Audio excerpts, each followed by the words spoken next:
Muy buenas a todos y sean bienvenidos a un nuevo video. Mi nombre es Alonso Martínez y el día de hoy vamos a señalar algunas ventajas que trajo a México la participación de las potencias en la Segunda Guerra Mundial. También vamos a explicar a qué se refiere la sustitución de importaciones.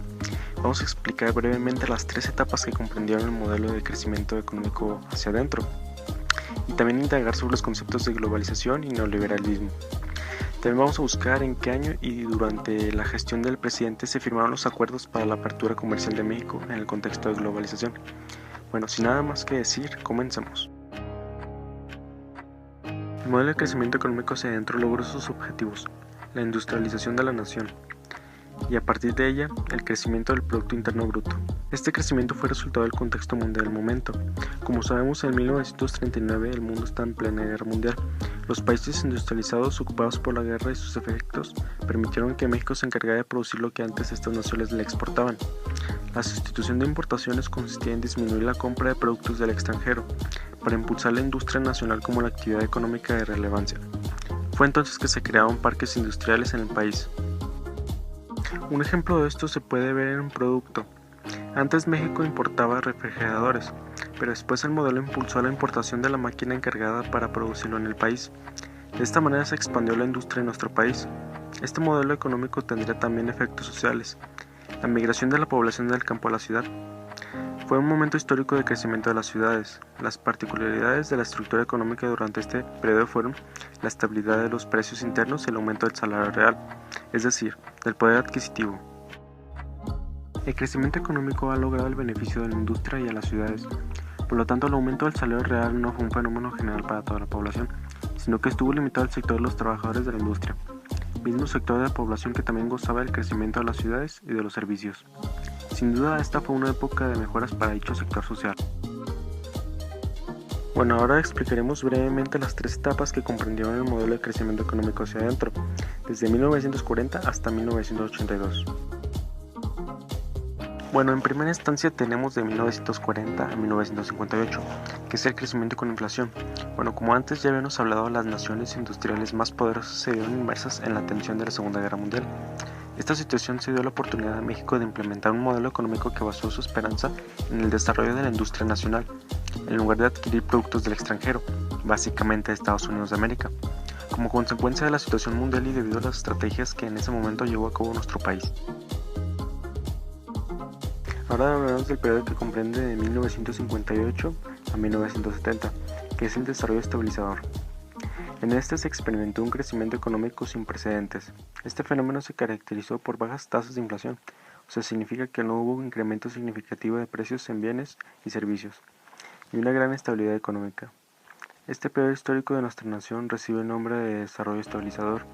Algunos autores designan estos años como la época de oro del capitalismo, ya que lo que fue para muchos países el crecimiento del Producto Interno Bruto, en el caso de México, fue un promedio de 3.4%, por lo cual se considera que nuestro país supo aprovechar el escenario de la economía mundial.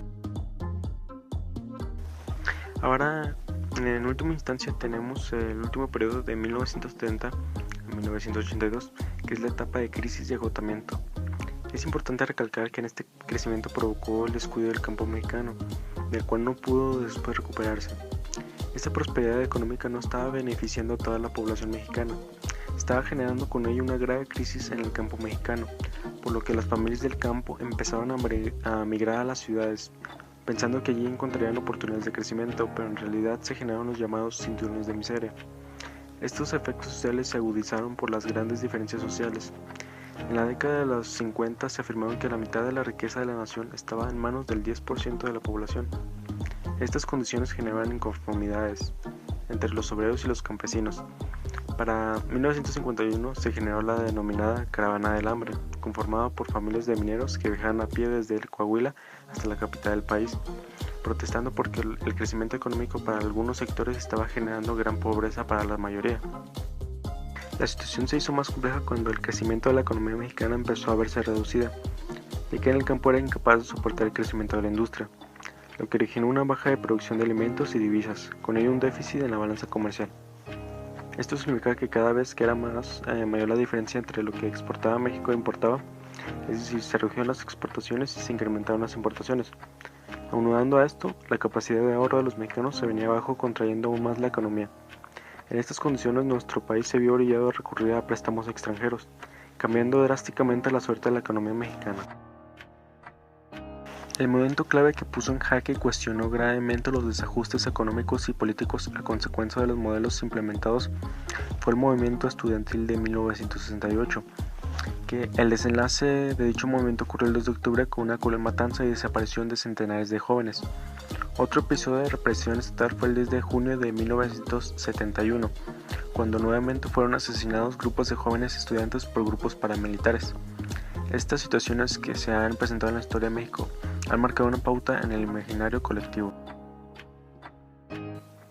¿Qué es el neoliberalismo? Para nosotros es una política económica para ayudar al crecimiento económico que proviene del mercado capitalista y que va haciendo referencia a una política económica con énfasis tecnocrático y macroeconómico que considera contraproducente el excesivo intervencionismo estatal en materia social o en la economía y defiende el libre mercado capitalista como mejor grande el equilibrio institucional y el crecimiento económico de un país, salvo ante la presencia de las denominadas fallas del mercado.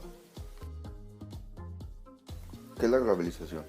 Para nosotros la globalización es un contacto o unión que existe que a la vez nos hace dependiente de algo, ya que lo podemos tomar como un proceso económico, tecnológico, social y cultural a una gran escala, que consiste en la creciente comunicación e independencia entre los distintos países del mundo, unificando sus mercados, sociedades y culturas, a través de una serie de transformaciones sociales, económicas y políticas que les darán un carácter global.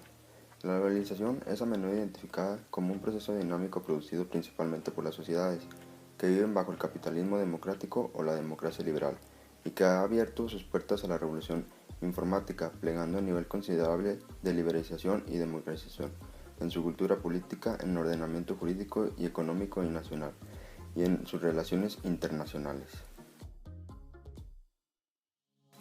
Acuerdos. El primer acuerdo fue el GATT, que es la sigla que corresponde al Acuerdo General sobre el Comercio y Aranceles. Se trató de un convenio que fue ideado en el marco de la Conferencia de La Habana, con el objetivo de fijar un conjunto de pautas de alcance comercial y concesiones arancelarias. Fue firmado por Miguel de la Madrid en su periodo de 1982 a 1988 y entró en vigor este acuerdo en 1986. El segundo fue por Carlos Salinas de Gortari en su periodo de 1988 a 1994. Él impulsó la apertura hacia el capital extranjero, representado por el establecimiento del Fondo de NAFI en 1989. El Tratado de Libre Comercio de América del Norte es un acuerdo comercial celebrado entre los países de América del Norte, Canadá, Estados Unidos de América y México, y este fue firmado en noviembre de 1993 y entró en vigor el 1 de enero de 1994. Este consistió en un acuerdo comercial de bienes y servicios entre los países. Buenos días. Buenos días. ¿Qué es para usted la globalización? Para mí la globalización es la comunicación e interdependencia entre los países mediante una serie de transformaciones sociales, culturales, políticas, que esto pues lo hace un poco más global. Muy bien. ¿Cómo podemos ver reflejada en el país la globalización? Yo creo que mediante el libre comercio. ¿Piensa que la globalización ha ayudado a resolver los problemas de pobreza extrema en nuestro país? No. ¿Por qué? Yo creo que en lugar de ayudarlos, pues ha ayudado a que más bien las personas que ya tienen dinero se enriquezcan más vendiendo pues sus productos, y la alta demanda que hay en nuestro país, pues eso hace que pues la gente que no puede consumir esos productos sigan aumentando sus precios, y yo creo que eso pues no ha ayudado en nada a acabar con la pobreza. Muy bien, pues muchas gracias. De nada. Para usted, ¿qué es la globalización? Yo creo que es la integración de las diversas sociedades internacionales en un único mercado capitalista mundial. ¿Y cómo podemos ver reflejados los efectos de la globalización? Pues un ejemplo podría ser la fusión entre empresas multinacionales o la privatización de empresas públicas. ¿Y qué aspectos positivos o negativos hay en esto? Pues un aspecto positivo podría ser mayor comercio, mayor comunicación, y un aspecto negativo, el tráfico de productos ilegales. ¿Y piensa que la globalización ha ayudado a resolver los problemas de pobreza extrema aquí en el país? Yo creo que ha ayudado a que haya más oportunidades de trabajo. Gracias. ¿De nada? Buenos días. Buenos días. ¿Qué es para usted la globalización? Pues yo creo que la globalización es un proceso derivado de la tecnología, ya que bueno, la tecnología es la principal herramienta que la globalización tiene a su favor para comunicar, para que las personas, los países estén también realizando diferentes actividades de comercio. ¿Cómo podemos ver reflejada la globalización en nuestro país? Con la presencia de empresas internacionales, con todas las personas, los emprendedores que realizan los comercios a nivel internacional, exportan sus productos. Yo creo que esa es la principal manera en cómo la podemos ver reflejada. Perfecto. ¿Qué aspectos positivos y negativos ven en la globalización? Bueno, entre los positivos podemos mencionar el libre comercio, que permite no solo a las empresas, sino a personas que quieren emprender algún negocio. Entre los negativos yo creo que podemos mencionar uno de los más importantes, que es el impacto que tiene en nuestro medio ambiente, porque creo que esa parte de toda la globalización implica un daño al medio ambiente que inicialmente no se tuvo contemplado. ¿Piensa que la globalización ha ayudado a resolver los problemas de pobreza extrema en nuestro país? Yo creo que en nuestro país no, porque normalmente la globalización es un proceso que, bueno, sí necesita que todos los países tengan un nivel de desarrollo muy grande para que se impulse de manera general pues toda la parte de erradicar la pobreza. En este caso, pues en nuestro país la globalización creo que ha ayudado en su mayoría a empresas grandes. Pues, muchas gracias. ¿De qué? Con mucho gusto. ¿Qué es para usted la globalización?